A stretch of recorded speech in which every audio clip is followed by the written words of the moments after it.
और inorganic chemistry में chapter 1, 2 और 3 के जो भी इनके बेसिक कंसेप्ट हैं, इनके जो ट्रिक हैं वो समझेंगे।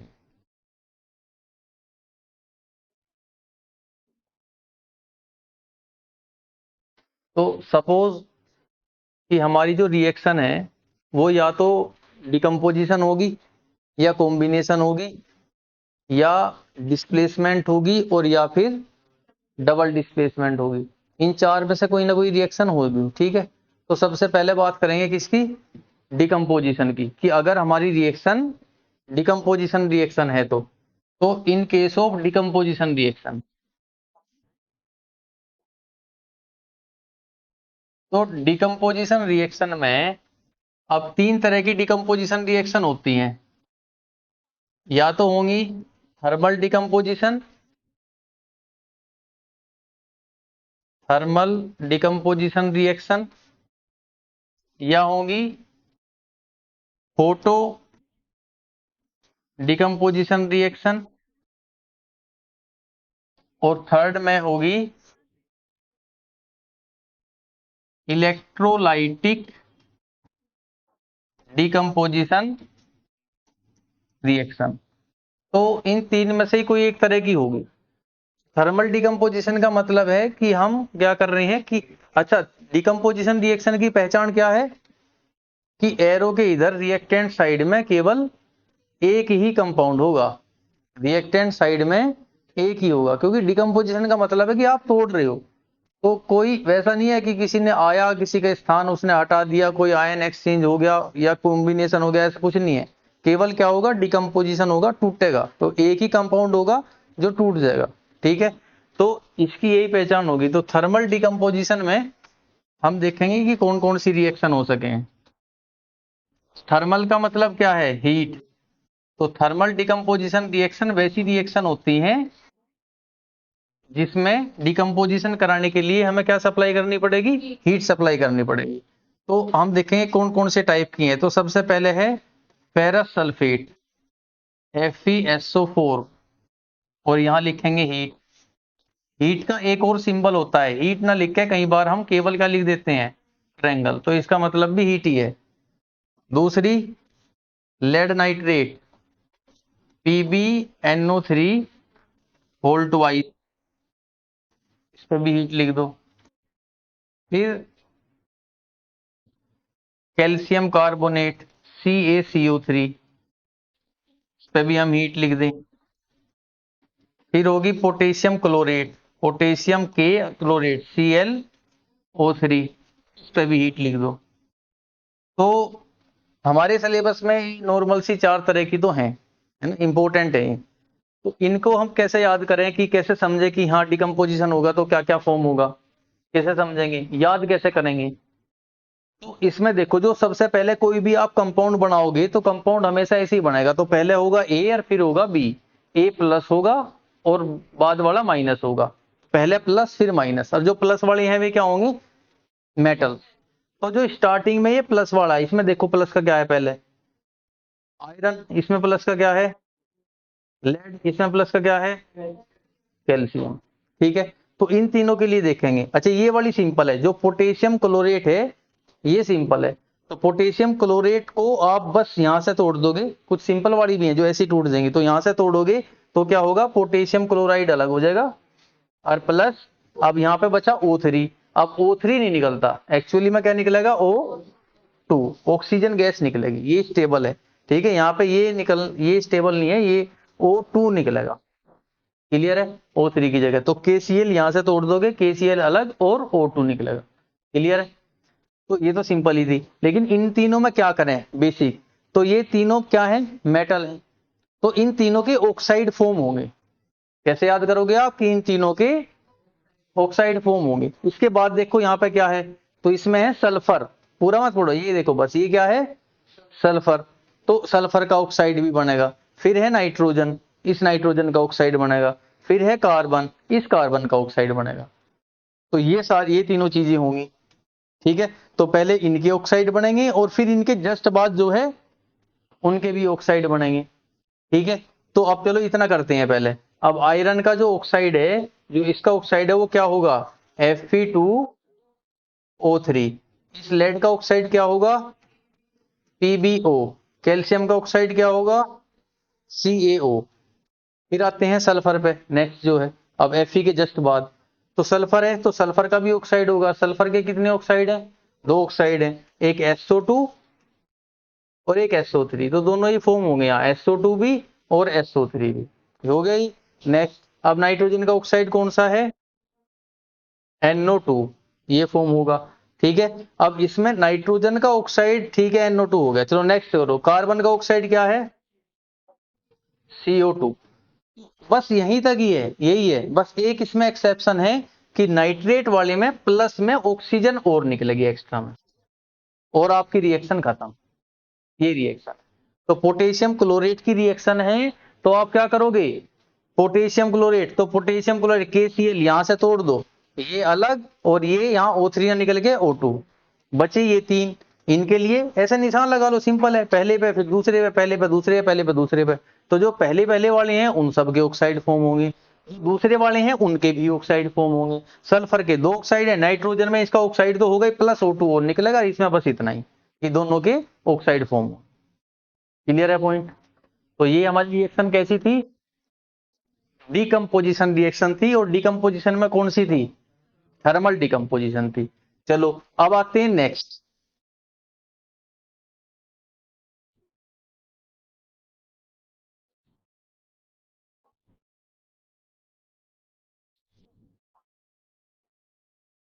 नेक्स्ट है फोटो डिकम्पोजिशन। अब फोटो डिकम्पोजिशन आप इसे कैसे समझोगे? फोटो मतलब क्या होता है? लाइट। फोटो डिकम्पोजिशन रिएक्शन, और फोटो मीन्स क्या होगा? लाइट है। तो लाइट के द्वारा जो डिकम्पोजिशन रिएक्शन होगी, पॉइंट इसमें भी यही है कि एरो के इधर केवल एक ही कंपाउंड होगा। तो थर्मल के ये चार पड़े, अब फोटो के कौन कौन से हैं? फोटो मतलब अब याद कैसे रखें, दो हैं। एक तो है हमारा AgCl, और दूसरा है AgBr। तो सिल्वर क्लोराइड और सिल्वर ब्रोमाइड।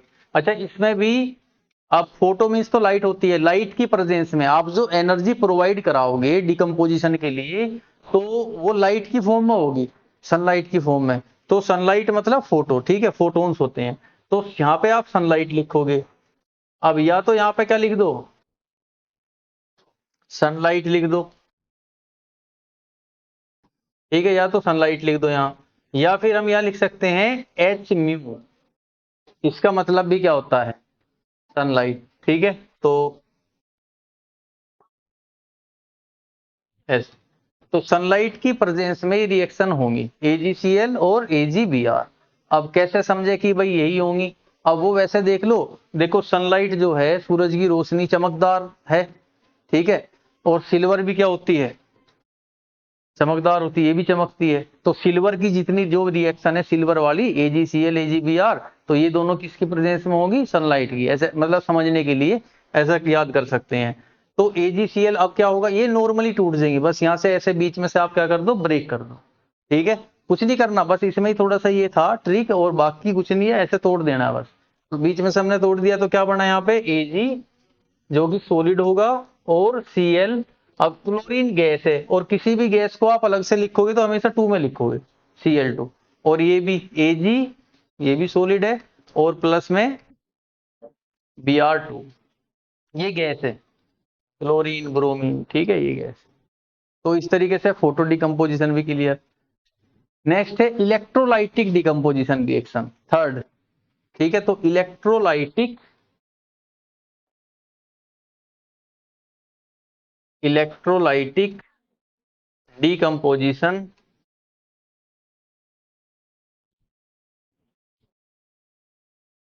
रिएक्शन।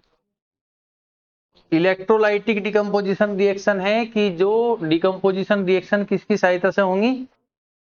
इलेक्ट्रिसिटी की सहायता से होंगी, ठीक है, बिजली की सहायता से।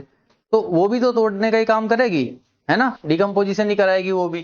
तो सपोज कि हमारे पास इसके लिए एग्जांपल ले लो, बहुत सारी चीजें हैं,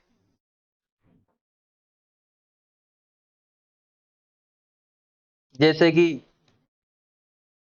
हमने लिया NaCl, NaCl लिक्विड फॉर्म में, ठीक है, इसे लिक्विड फॉर्म में लिया और क्या कराया इसका इलेक्ट्रोलाइसिस। तो नेक्स्ट लिया हमने वाटर H2O और इसका भी इलेक्ट्रोलाइसिस कराया।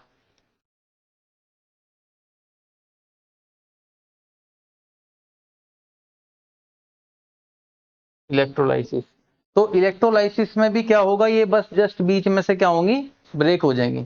तो यहाँ पे ब्रेक करोगे तो क्या क्या फॉर्म होगा, Na प्लस Cl2, ये ब्रेक होगा तो क्या होगा H2 प्लस O2। ठीक है, दोनों गैस हैं तो गैस को हमेशा 2 में लिखते हैं। तो बस यही था।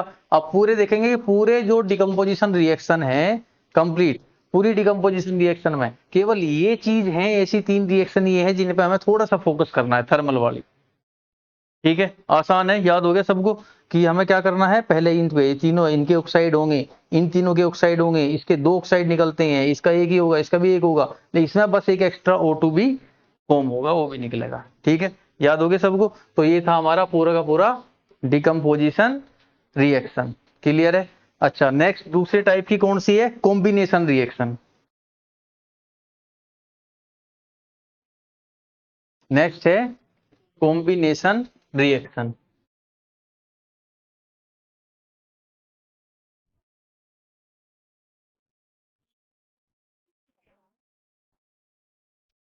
कॉम्बिनेशन रिएक्शन मतलब क्या होते हैं, वे रिएक्शन जिसमें चीजें क्या होती है, कंबाइन होती हैं, ठीक है, जुड़ जाती हैं, तो कॉम्बिनेशन होगा। तो कॉम्बिनेशन का ऐसा मान लो कि जैसे हमारे पास ए कोई एलिमेंट है, बी कोई एलिमेंट है, ये दोनों एलिमेंट आपस में मिले और एक कंपाउंड फॉर्म हुआ, क्या चीज, ए बी। अब ये ध्यान रखना कि ये अगर प्लस का है तो ज्यादातर ये क्या होगा, माइनस का, यानी कि एक मेटल होगा, दूसरा ज्यादातर नॉन मेटल होगा, तभी होगा, है ना, तभी कॉम्बिनेशन होगा। ठीक है, क्योंकि मेटल मेटल थोड़ी ना आपस में रिएक्शन करेंगे, तो रिएक्शन करने के लिए मेटल किसके साथ करेगा, नॉन मेटल के साथ। तो ऐसा होगा, एक प्लस एक माइनस ऐसे। तो ए बी का एक कंपाउंड फॉर्म होगा प्लस और माइनस। तो ये है। तो इसके एग्जांपल्स देखते हैं कैसे कैसे एग्जांपल होंगे।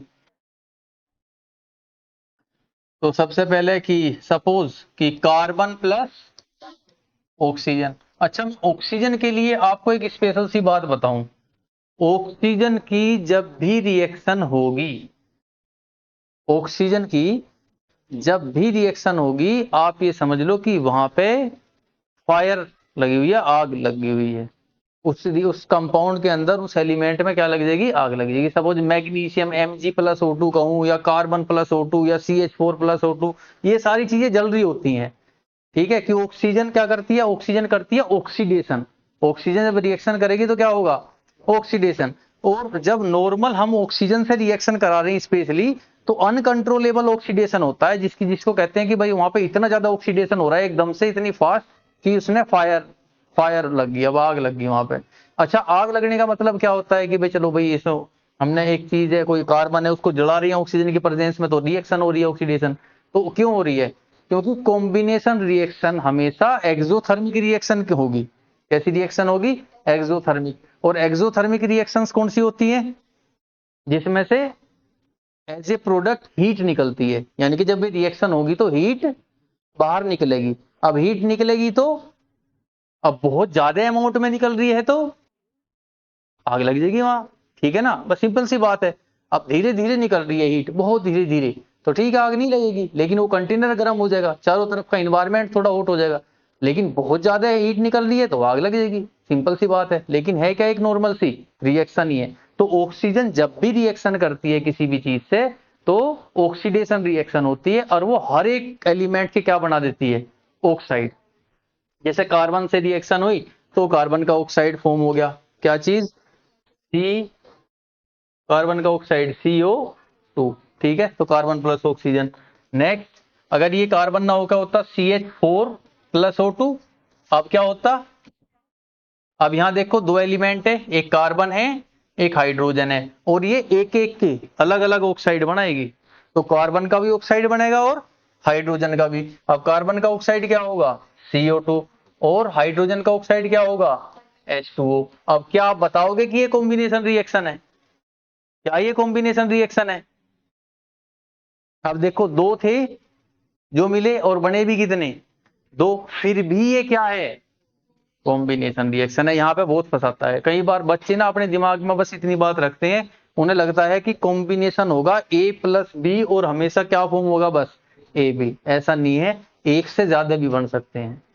नॉर्मली हम समझ रहे हैं, क्या समझ रहे हैं कि इसके साथ, इस एलिमेंट में, इस कंपाउंड में किसका कॉम्बिनेशन हुआ, ऑक्सीजन का। ऑक्सीजन कंबाइन होगी पूरे में, और कंबाइन कुछ इस तरह हुई कि इसके साथ अलग हुई,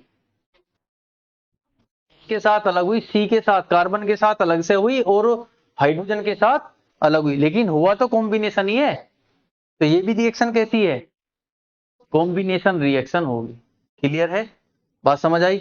नेक्स्ट, अब ग्लूकोज, ग्लूकोज का एग्जांपल, ग्लूकोज का फॉर्मूला क्या होता है, C6H12O6। अब ये हो रहा है, ठीक है, प्लस ऑक्सीजन। अच्छा, ये ग्लूकोज ऑक्सीजन की प्रेजेंस में कब बर्न होता है, बर्निंग होगी ना, ऑक्सीजन तो बर्निंग ही करेगी, जलेगा। कहाँ होता है बर्निंग इसका, माइट्रोकॉन्ड्रिया में, बॉडी के अंदर।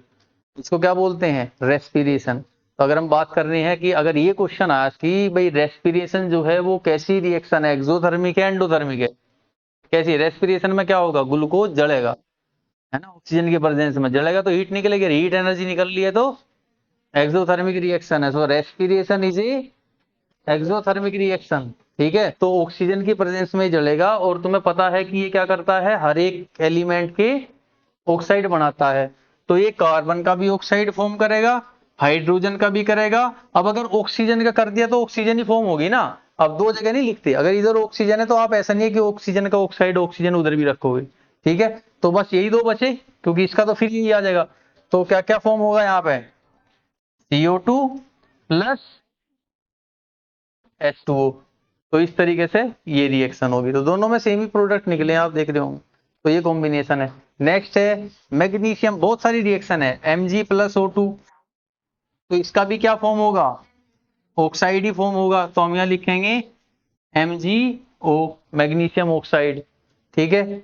फिर है copper plus oxygen, copper plus oxygen भी क्या होगा, कॉपर ऑक्साइड, CuO। तो बहुत सारी टाइप की रिएक्शंस हैं, कॉम्बिनेशन ही है सब, ठीक है। तो H2+O2 H2O, ये भी H2 हाइड्रोजन प्लस ऑक्सीजन, तो क्या फॉर्म होगा, H2O वाटर। और सारी की सारी जितने भी हमने यहाँ लिखी है, ये जितनी भी ये तुम्हारी कॉम्बिनेशन रिएक्शंस हैं, सारी कैसी हैं, एक्सोथर्मिक रिएक्शन है, सब में हीट निकलेगी। आप यहाँ पे plus heat plus heat plus heat सब में यूज कर सकते हो, सब में हीट निकलेगी, सारी की सारी एक्सोथर्मिक रिएक्शंस हैं। ये बात समझ आई। सेकंड कौन सी थी हमारी, ये कॉम्बिनेशन रिएक्शन। अच्छा, अब दो बची, कौन कौन सी, डिस्प्लेसमेंट और डबल डिस्प्लेसमेंट। तो डिस्प्लेसमेंट रिएक्शन, डिस्प्लेसमेंट रिएक्शन,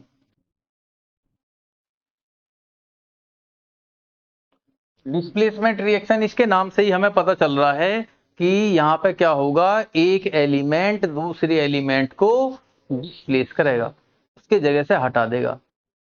यानी कि एक तो होगा हमारे पास एलिमेंट और एक होगा कंपाउंड, यानी कि ए बी की फॉर्म में, और एक अकेला ए या बी, ठीक है। तो एक कंपाउंड होगा और एक एलिमेंट होगा। तो कंपाउंड तो प्लस माइनस की फॉर्म में ही होगा, है ना। जैसे मान लो कि मैं ये कहूं कि मेरे पास यहाँ पे है A+BC, इस तरह की कोई केमिकल रिएक्शन होगी, तो ये तो प्लस माइनस है और ये क्या है, प्लस है सपोज। तो ये प्लस क्या करेगा, इस प्लस को इसकी जगह से हटा देगा और खुद सी के साथ कंबाइन हो जाएगा। अब वैसा ये कब कर पाएगा, अगर ये इसकी जगह लेगा तो ऐसा कब कर पाएगा ये, हाँ भाई, ये ए बी को कब हटा पाएगा, जब बी से ज्यादा रिएक्टिव होगा ये। अब देखो यहाँ पे बी और सी के बीच में एक केमिकल बॉन्ड है और एक कंपाउंड हमारे पास है BC, ठीक। अब ए बी को हटा के यहाँ पे कंपाउंड फॉर्म करेगा AC। तो ये बी को कब हटा पाएगा, जब ए का बॉन्ड सी के साथ ज्यादा स्ट्रोंग हो सकता होगा जितना कि बी का सी के साथ है। तो ये इसके साथ ज्यादा स्ट्रॉन्ग बॉन्ड बना लेगा तो ये बी हट जाएगा, यानी कि इसको बी से क्या होना चाहिए, ज्यादा रिएक्टिव होना चाहिए। सपोज कि ये कम रिएक्टिव है तो क्या ये रिएक्शन होगी, तब ये रिएक्शन नहीं होगी। ठीक है, तो ये रिएक्शन तभी होगी अगर ए जो है बी से ज्यादा रिएक्टिव होगा और सी के साथ अब बॉन्ड ज्यादा स्ट्रॉन्ग बना सकता होगा। ठीक है, यानी कि स्टेबिलिटी अगर बढ़ रही होगी तब ऐसा होगा। तो यहाँ पे फॉर्म फिर क्या बनेगा, बी प्लस, अब ए और सी का बॉन्ड है तो पहले तो प्लस ही आएगा, तो बी प्लस ए सी, तो ये हमारा कंपाउंड होगा। क्लियर है पॉइंट। तो इस तरह के बहुत सारे रिएक्शंस हैं, आप कोई भी एग्जांपल उठा लो इनके। सबसे पहले हम लेंगे मैग्नीशियम प्लस कॉपर ऑक्साइड। बताओ भाई क्या फॉर्म होगा, क्या होगा, ये जो प्लस है ये प्लस माइनस, तो ये प्लस इस प्लस को क्या करेगा, डिस्प्लेस कर देगा। क्या फॉर्म होगा यहाँ पे, मैग्नीशियम ऑक्साइड प्लस कॉपर। समझ आ रहा है भाई। ठीक है, तो ये जो मैग्नीशियम है इस कॉपर को डिस्प्लेस कर देगा, क्योंकि ये कंपाउंड है और कंपाउंड हमेशा कैसा होगा, प्लस और फिर माइनस, और ये प्लस का है हमें पता है आयंस के रूप में, तो ये प्लस इस प्लस को हटा देगा और इस ऑक्सीजन के साथ रिएक्शन कर लेगा। Next magnesium plus copper chloride, इसमें क्या होगा, तो ये प्लस माइनस और ये प्लस इस प्लस को डिस्प्लेस करेगा और इस माइनस के साथ कंपाउंड फॉर्म करेगा। तो यहाँ पे क्या फॉर्म होगा, कॉपर प्लस मैग्नीशियम क्लोराइड, यानी कि MgCl2। ठीक है, और बहुत सारे हैं, सपोज की आयरन प्लस कॉपर या जिंक ऑक्साइड, क्या फॉर्म होगा, Fe2O3 प्लस जिंक। ठीक है, next carbon plus ferrous oxide, क्या फॉर्म होगा, Fe प्लस CO2। तो ये प्लस इस प्लस को डिस्प्लेस कर देगा, ये प्लस इस प्लस को डिस्प्लेस कर देगा। ये सारी डिस्प्लेसमेंट रिएक्शन है, सिंपल है। अच्छा माइनस भी हो सकता है वहां पे, वहां क्या हो सकता है, माइनस, तो माइनस भी, माइनस किसको डिस्प्लेस करेगा, माइनस को करेगा। ठीक है, तो ऐसा प्लस प्लस को करेगा, माइनस माइनस को करेगा। क्लियर हो गया। नेक्स्ट हमारी रिएक्शन होगी डबल डिस्प्लेसमेंट रिएक्शन।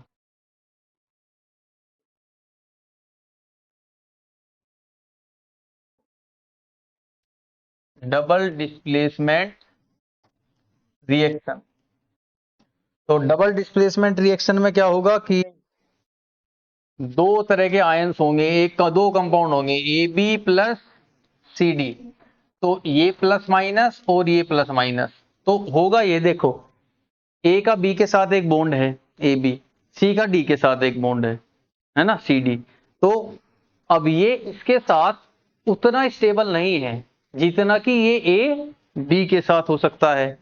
तो ये अपना बॉन्ड किसके साथ बना लेगा, D के साथ, क्योंकि हर चीज इस दुनिया में किसकी तरफ भाग रही है, स्टेबिलिटी की तरफ। तो सिंपल है, तो ये ज्यादा स्टेबल ऐसा हो रहा है तो ऐसा बॉन्ड बना लेगा। और C किसके साथ ज्यादा स्टेबल होगा, B के साथ, यानी कि इनके बॉन्ड में को अच्छे ठीक नहीं थे। अब ऐसा मतलब सारी आप कोई भी केमिकल मिला दोगे तो वहां डबल डिस्प्लेसमेंट रिएक्शन नहीं होती। हो सकता है कि उनके बॉन्ड्स जो हैं कुछ इस तरह के हैं कि वे आपस में ज्यादा स्टेबल हैं और एक दूसरे के साथ बॉन्ड फॉर्म करेंगे तो स्टेबिलिटी कम हो जाएगी, तो वहां पर रिएक्शन नहीं होगी। तो रिएक्शन अपने आप, रिएक्शन जो होती है स्पॉन्टेनियस रिएक्शन जो होती है, जो खुद ही खुद अपने आप हो जाएं, तो वे तभी होती हैं जब स्टेबिलिटी बढ़ती हो। अच्छा कुछ रिएक्शन है जो स्पॉन्टेनियस तो होती नहीं, अपने आप तो होती नहीं, लेकिन उन्हें एनर्जी देकर जबरदस्ती हम कराते हैं।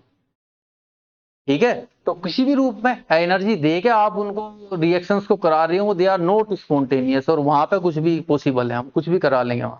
ठीक है, कैसी भी रिएक्शन हो। तो वही है, जैसे H2O है, अब हाइड्रोजन ऑक्सीजन से मिलेगा तो वाटर फॉर्म करेगा H2O, तो वो स्पॉन्टेनियस है, अपने आप करेगा वो। ठीक है, स्टेबिलिटी बढ़ेगी उसकी। लेकिन वाटर को आप तोड़ोगे H2 और O2 में, तो क्या तोड़ सकते हैं, तोड़ तो सकते हैं, क्या अपने आप टूट जाएगा, नहीं, अपने आप नहीं टूटेगा। हाइड्रोजन ऑक्सीजन अपने आप जुड़ेंगे और क्या फॉर्म करेंगे, वाटर। लेकिन वाटर में से हाइड्रोजन और ऑक्सीजन अपने आप अलग नहीं होंगे, उन्हें करना पड़ेगा हमें, तो इलेक्ट्रिसिटी देंगी, एनर्जी देंगी, तब जाकर टूटेंगे। ठीक है, तो वैसा है, कुछ स्पॉन्टेनियस और कुछ नॉन स्पॉन्टेनियस। तो यहाँ पे ठीक है स्टेबिलिटी बढ़ रही है, तो ए डी के साथ फॉर्म करेगा बॉन्ड, तो क्या होगा ए डी, और सी बी के साथ करेगा तो क्या होगा सी बी, यही प्लस माइनस, यानी कि ये वे रिएक्शन है जिनमें आयंस क्या होते हैं, एक्सचेंज होते हैं। ठीक है, एक का प्लस का आयन दूसरे के माइनस के साथ और उसका माइनस उसके साथ। ठीक है, तो इस तरीके से आयन एक्सचेंज होके जो हो रही है रिएक्शंस, वे डबल डिस्प्लेसमेंट रिएक्शन है। इसके एग्जांपल क्या होंगे, जैसे barium chloride plus sodium nitrate,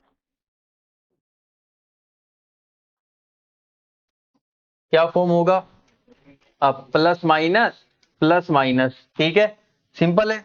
तो ये बेरियम किसके साथ बॉन्ड फॉर्म करेगा, नाइट्रेट के साथ, और सोडियम ये प्लस के माइनस के साथ।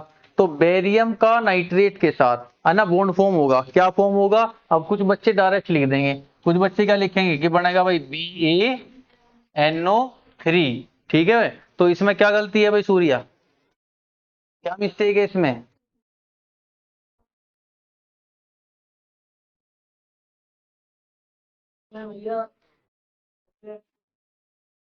इसमें वैलेंसी की प्रॉब्लम है। इसका बेरियम का वैलेंसी होता है 2 और नाइट्रेट का 1, तो बॉन्ड फॉर्म होगा तो क्या होगा BaNO3 होल ट्वाइस। ठीक है, कुछ इस तरीके से। NaCl, तो NaCl दोनों की एक एक वैलेंसी है, तो क्या बॉन्ड क्या फॉर्म होगा NaCl। ठीक है, तो डायरेक्ट हो जाएगा ऐसे। तो ये वाली रिएक्शन कैसी होंगी हमारी, डबल डिस्प्लेसमेंट। बहुत सारी है, आप बस हर एक रिएक्शन में ऐसे ही करोगे, प्लस माइनस उसका प्लस उसके माइनस, ऐसे एक्सचेंज करके बस वैलेंसी का ध्यान रखोगे। ठीक है, और आराम से हो जाएंगी। अब इतना होने के बाद हम आते हैं उन रिएक्शन पर। देखो यही 4 तरह की रिएक्शन है, हर बार यही आ रही होंगी, यही रिपीट हो रही होंगी, या तो कोई डिकम्पोजिशन होगी, या कॉम्बिनेशन डिस्प्लेसमेंट, या डबल डिस्प्लेसमेंट। ठीक, अब डिकम्पोजिशन में जो स्टार वाली रिएक्शन है, जिनको हमें ध्यान रखना है, जो थोड़ी सी अलग है, जो नॉर्मली नहीं टूटती, जिनको ऐसे तोड़ने के लिए थोड़ा सा अलग है कि भाई ऐसे ऐसे कुछ बनेगा, नॉर्मली नहीं टूटेंगे, बीच में से आपने लाइन खींच दी, ऐसे ऐसा नहीं होगा। ठीक है, तो ये तो हमने पढ़ ली, लेकिन और भी बहुत सारी हैं, अब उन्हें समझेंगे, वे रिएक्शन जो थोड़ा सा अलग है। ठीक है, तो उनके लिए अब क्या क्या चीज है, एक है, अब सबसे पहले आपको उसके लिए पता होना चाहिए कि बेस क्या होता है। तो बेस का निर्माण, अब 2 चीजें होती हैं प्रकृति में नॉर्मली, एक एसिड और एक बेस। ठीक है, तो बेस क्या होते हैं, तो बेस का निर्माण करते हैं मेटल्स, जितने भी मेटल्स हैं। कौन कौन से मेटल्स हैं हमारे पास, देखो अब ना, बेसिक ऑफ बेस, हम यहाँ पर समझेंगे बेसिक ऑफ बेस। तो एक्चुअली में जो बेस का निर्माण करेंगे, वे कौन कौन से मेटल करेंगे, कौन कौन से, सारे मेटल्स ही करेंगे, potassium, sodium, calcium, magnesium, aluminium, zinc, iron, copper, ये सब बहुत सारे हैं। ठीक है, ये सारे मेटल्स क्या फॉर्म करेंगे, बेस। अच्छा, मेटल्स बेस का निर्माण करते हैं कैसे, कि मेटल्स के बाद आप मेटल्स का एक कंपाउंड बनाओ OH के साथ, हाइड्रोक्साइड के साथ। ठीक है, तो क्या फॉर्म हो जाएगा, बेस, इनके बेस बन जाएंगे। ठीक है, रिएक्शन अभी समझेंगे हम। तो जैसे मैं पोटेशियम का बेस बनाऊं, तो पोटेशियम का रिएक्शन, पोटेशियम को मतलब मैं किसके साथ ऐड कर दूं, OH के साथ, तो पोटेशियम का OH के साथ कंपाउंड क्या होगा, KOH। इस सोडियम का OH के साथ कंपाउंड बनाऊं तो NaOH। देखो OH मतलब हाइड्रोक्साइड है, इसका आयन 1 होता है, और पोटेशियम का भी 1, सोडियम का 1, इसका भी 1। ठीक, लेकिन यहाँ पे कैल्शियम का कितना होगा 2, और OH का कितना है 1, तो इसका 2 इस पर आ जाएगा, तो ये क्या होगा CaOH होल ट्वाइस। मैग्नीशियम का बेस क्या होगा MgOH होल ट्वाइस, एल्यूमिनियम का AlOH होल थ्राइस, जिंक का ZnOH होल ट्वाइस, आयरन का FeOH होल थ्राइस, कॉपर का CuOH होल ट्वाइस। ये सारे इनके बेस हैं, ये सब बेस है। ठीक है, ये सारे मेटल्स के, मेटल क्या फॉर्म करते हैं, बेस, और ये सारे क्या हैं, बेस हैं। तो ये हमारे हैं मेटल, ये मेटल्स हैं, और ये क्या है, इन मेटल्स के बेस है। मेटल्स बेस का निर्माण करते कैसे हैं, वो हमें समझना है। मेटल्स जो हैं बेस का निर्माण करते कैसे हैं। अब ये हमारी स्टार रिएक्शन होगी, जो थोड़ी अलग है और हम इसे अलग से ही समझेंगे। वो सारा प्रोसेस जो पहले पढ़ा था वो अलग, और आप इसको माइंड में अलग लेवल पे लेके चलोगे। ठीक है, ये मेटल्स का और बेस का जो आपका कॉम्बिनेशन है। ठीक है, तो देखो जरा आप ध्यान देंगे। अब यहाँ पे दो बॉक्स फॉर्म कर रहा हूं मैं। ठीक,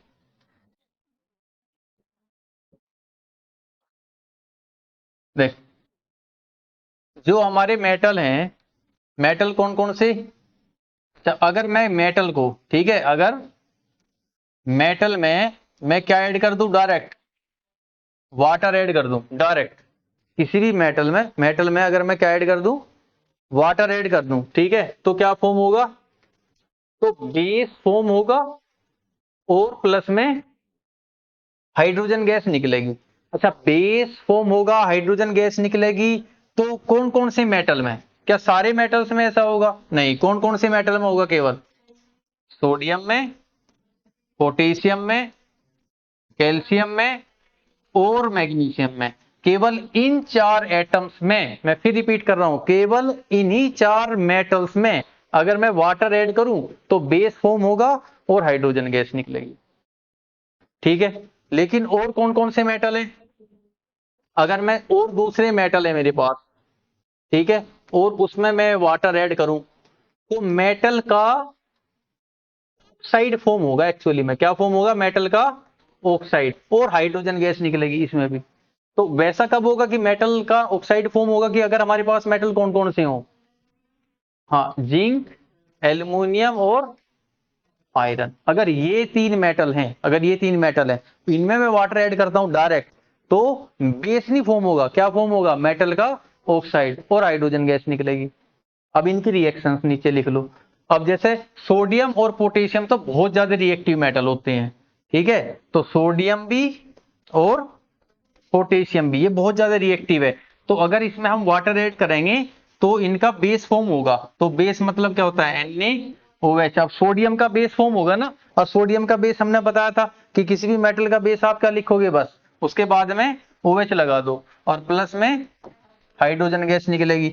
अब पोटेशियम में भी ऐसा ही है, आप वाटर ऐड करोगे तो पोटेशियम का बेस होगा KOH प्लस हाइड्रोजन गैस। तो बेटा इसमें जो हमने वाटर लिया है ना, ये आप कोल्ड वाटर लोगे, क्योंकि ये इतने ज्यादा रिएक्टिव है दोनों, ठंडे पानी से भी रिएक्शन कर लेंगे।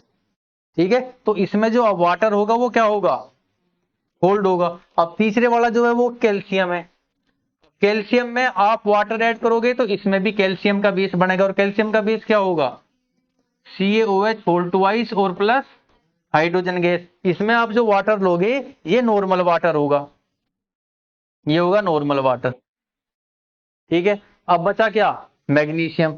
अब मैग्नीशियम इतना ज्यादा रिएक्टिव नहीं है, तो मैग्नीशियम में, यहां पे मैं लिख रहा हूं, मैग्नीशियम में अगर आप वाटर ऐड करोगे तो मैग्नीशियम का बेस तो बनेगा, ठीक है, MgOH whole twice plus hydrogen, लेकिन यहाँ पे आपको वाटर कैसा लेना पड़ेगा, वार्म। ठीक है, तो सोडियम और पोटेशियम में ठंडे पानी से भी काम चल जाएगा, कैल्शियम में आपको वाटर नॉर्मल लेना पड़ेगा, और मैग्नीशियम में वार्म वाटर लोगे तब जाके इसका बेस बनेगा और हाइड्रोजन गैस निकलेगी। ये कंडीशन है। क्लियर है, ऐसा क्यों है, क्योंकि ये दोनों सबसे ज्यादा रिएक्टिव है, ये उससे कम है और ये इससे भी कम है। ठीक, इनसे सबसे कम रिएक्टिव ये है। तो आप यहाँ पे ठंडा पानी लो, गर्म लो, कुछ भी लो, तो बेस कभी नहीं बनाते ये। हाँ, मेटल का ऑक्साइड फॉर्म करते हैं अगर आप स्टीम का प्रयोग करोगे।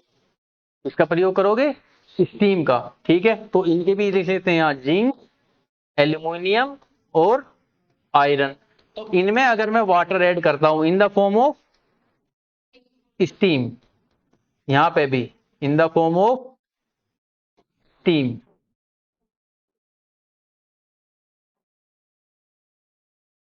ठीक है, तो क्या फॉर्म होगा, इनके ऑक्साइड फॉर्म होंगे। तो जिंक का ऑक्साइड क्या होता है, ZnO, एल्यूमिनियम का ऑक्साइड Al2O3, और आयरन का ऑक्साइड, अब आयरन में डायरेक्ट वाटर ऐड होगा तो ध्यान रखेंगे कौन सा ऑक्साइड बनेगा, Fe3O4, ये, और प्लस हाइड्रोजन गैस सभी में निकलेगी। क्लियर है, समझ आ गया ये भी। क्लियर, आगे चलें। अब देखो, अब मेटल में डायरेक्ट आप वाटर ऐड करते हो तो आपको बेस मिलता है और हाइड्रोजन गैस, ठीक है, इसमें मेटल ऑक्साइड और हाइड्रोजन गैस, लेकिन बेस भी मिलता है। ठीक, बात समझ आई? अब क्या यही तरीका है मेटल से बेस बनाने का कि आप मेटल्स में डायरेक्ट वाटर ऐड कर दो?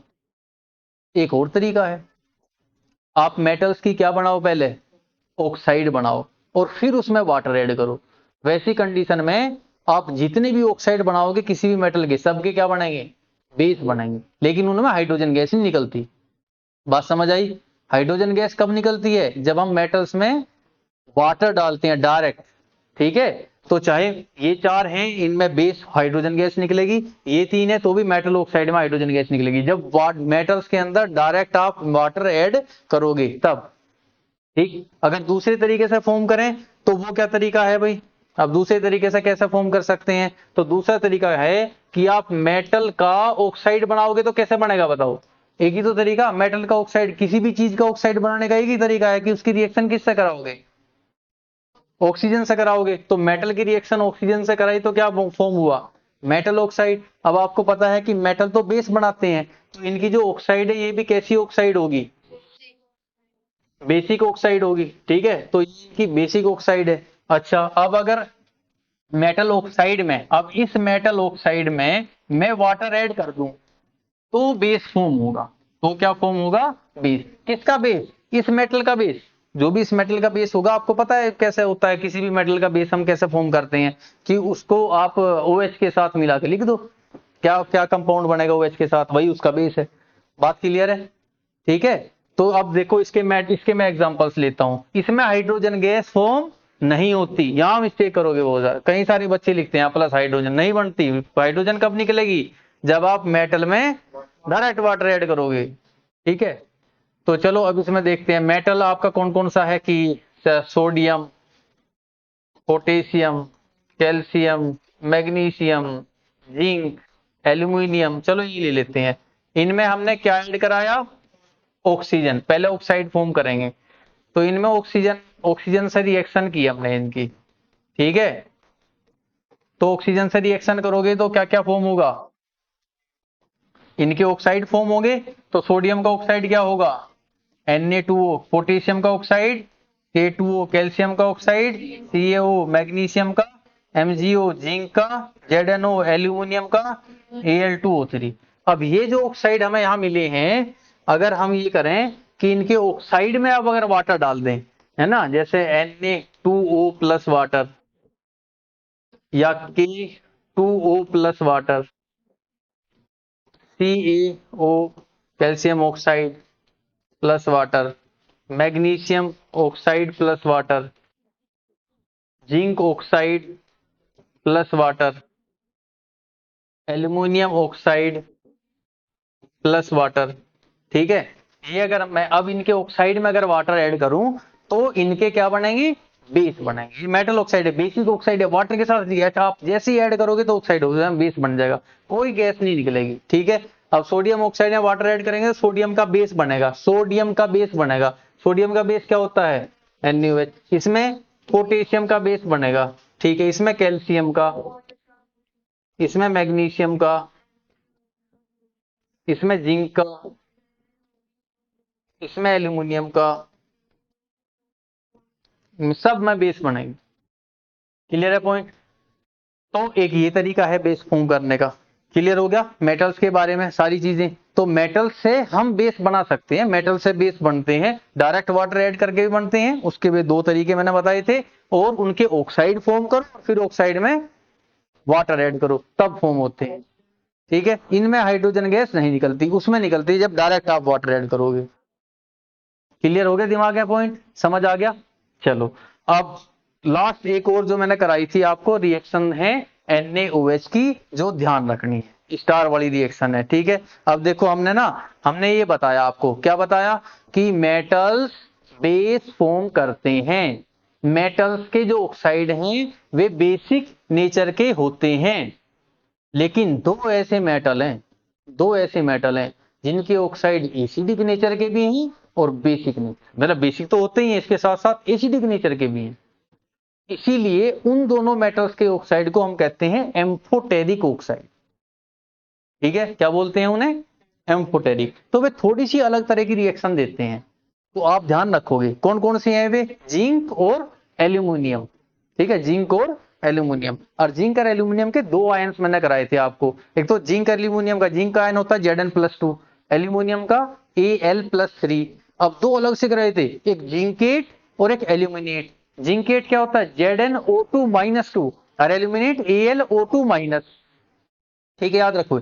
तो ये जो एल्यूमिनेट और जिंकेट है ये बनते कहाँ हैं, तो वो NaOH की रिएक्शन है, उसे बहुत स्पेशल में याद रखोगे कि, है ना, NaOH की जो रिएक्शन है, NaOH केवल इन्हीं के साथ होगा ऐसा, ये चार रिएक्शन है बस। तो NaOH की रिएक्शन किसके साथ, जिंक के साथ या एल्यूमिनियम के साथ, और NaOH की रिएक्शन जिंक ऑक्साइड के साथ, और NaOH की रिएक्शन एल्यूमिनियम ऑक्साइड के साथ। ये चार रिएक्शंस हैं, ये चार रिएक्शंस हैं स्टार वाली, जो आप ध्यान रखोगे, जिसमें जिंकेट और एल्यूमिनेट फॉर्म होगा, है ना। तो अब यहां पे ध्यान रखो, देखो सोडियम ऑक्साइड है, जिंक से रिएक्शन है, तो सोडियम जिंकेट बनेगा। एल्यूमिनियम के साथ है NaOH की, तो सोडियम एल्यूमिनेट बनेगा। जिंक ऑक्साइड के साथ है NaOH की, तो भी सोडियम जिंकेट ही बनेगा। और एल्यूमिनियम ऑक्साइड के साथ हो तो भी सोडियम एल्यूमिनेट ही बनेगा। अंतर ये है कि अगर जिंक के साथ होगी, एल्यूमिनियम के साथ होगी, जिनके ऑक्साइड नहीं है, तो हाइड्रोजन गैस निकलेगी, और अगर ऑक्साइड वाले होंगे तो वाटर निकलेगा। ठीक है, तो अब बिना ऑक्साइड के जो NaOH है, तो सोडियम जिंकेट, अब सोडियम का तो होता है एक आयन, और जिंकेट ZnO2 का होता है -2, तो क्या फॉर्म होगा, Na2ZnO2, और गैस हाइड्रोजन, इसमें सोडियम एल्यूमिनेट NaAlO2, क्योंकि एल्यूमिनेट का भी वन होगा, सोडियम का भी, और गैस हाइड्रोजन। यहाँ पे जिंक ऑक्साइड है तो भी सोडियम जिंकेट होगा, Na2ZnO2, लेकिन वाटर फॉर्म होगा, और यहाँ पे NaAlO2 sodium aluminate plus oxide है तो वाटर। ये चार रिएक्शन है, दिमाग में क्लियर से रख लो। बात समझ आई, क्लियर है। एक पॉइंट मैंने आपको कराया था लास्ट जो था, एक और था कार्बोनेट का, उसे थोड़ा समझो। अब कार्बोनेट कभी भी रिएक्टेंट साइड में आता है, तो सबसे पहले आप उसकी रिएक्शन करने के लिए, चाहे वो डिस्प्लेसमेंट हो, चाहे डबल डिस्प्लेसमेंट हो, या डिकम्पोजिशन रिएक्शन हो, अगर रिएक्टेंट साइड में कार्बोनेट आ गया, तो उसमें से आप हमेशा अपने रूल लगाने से पहले कार्बन डाइऑक्साइड गैस निकाल लो, हमेशा निकाल लो। ठीक है, तो नेक्स्ट जो है आपका लास्ट, अगर अगर कार्बोनेट CO3 रिएक्टेंट साइड में आता है, तो उसमें से आप हमेशा CO2 गैस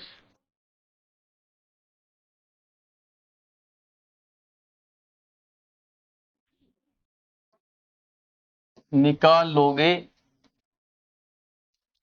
और फिर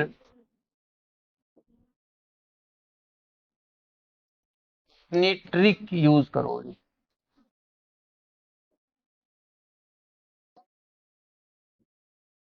ठीक है, जैसे कि sodium carbonate Na2CO3 plus HCl। मेरे हिसाब से जो अभी तक तुम्हें पढ़ाया है, तुम्हें लग रहा होगा कि सिंपल सी बात है, प्लस माइनस, ये प्लस इस माइनस के साथ तो क्या फॉर्म होगा, NaCl, और ये हाइड्रोजन इसके साथ तो H2CO3, तो बस हो गया काम। लेकिन ये क्या है, ये गलत है। अगर कार्बोनेट आ रहा है, बस केवल कार्बोनेट के लिए, अगर इधर कार्बोनेट आपको दिख गया, आप उसमें से सबसे पहले क्या निकाल लो, CO2, है ना, CO2 निकाल लो, कार्बन डाइऑक्साइड, तो इसमें से CO2 निकल गया। ठीक है, ये जो कार्बोनेट है, ये जो कार्बोनेट है, इसमें से क्या निकल गया, CO2 निकल गया। ठीक, अब इसमें से CO2 निकाल लिया आपने पहले ही, तो यहाँ पे बचा क्या, CO2 निकल गया, तो क्या बचा भाई, इसमें से CO2 निकल गया, तो यहाँ क्या बचा, O ही बचा ना बस। CO3 है ना, अब एक C और 2 और निकाल लिए तो क्या बचा, एक और बच गया, Na यहाँ है ही, तो Na और यहाँ क्या बचा O, और यहाँ पे HCl है ही, तो ये Na प्लस इस माइनस के साथ तो NaCl, और ये जो प्लस है हाइड्रोजन, ये इधर क्या बचा था तुम्हारा, केवल O बचा। तो इस H और O का आप रिएक्शन कराओगे तो क्या फॉर्म होगा, H2O फॉर्म होगा, तो प्लस H2O, ऐसे रिएक्शन होगी। ये ध्यान रखना, H का CO3 के साथ रिएक्शन मत कराना, CO3 में से क्या निकलेगा, CO2 निकल जाएगा शुरू में ही।